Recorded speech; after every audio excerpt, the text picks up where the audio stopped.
La Banque centrale d'Égypte a confirmé le maintien de ses taux directeurs à des niveaux élevés, adoptant une approche prudente face aux pressions inflationnistes et aux incertitudes géopolitiques qui continuent de peser sur l'économie nationale. Ainsi, le taux de dépôt au jour le jour reste fixé à 21%, celui du prêt au jour le jour à 22%, tandis que le taux de l'opération principale et le taux d'escompte sont maintenus à 21,5%. Cette décision issue de la réunion du comité de politique monétaire reflète la volonté de l'institution de privilégier la stabilité monétaire plutôt qu'un assouplissement prématuré.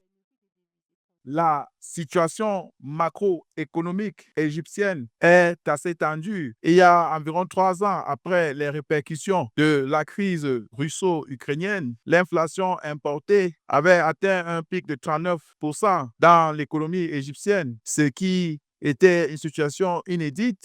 Et depuis lors, la Banque centrale égyptienne, qui doit défendre la stabilité interne et externe de la livre égyptienne, s'est engagée dans le relèvement de ses taux directeurs pour une politique monétaire restrictive. Sur le plan intérieur, l'économie égyptienne a affiché une croissance du PIB réel de 5,2% au troisième trimestre 2025, en légère hausse par rapport aux 5% enregistrés au trimestre précédent. Cette performance est portée par le dynamisme du secteur manufacturier hors pétrole, du commerce et du tourisme. Cependant, le marché du travail montre des signes de tension, le taux de chômage passant de 6,1% à 6,4%.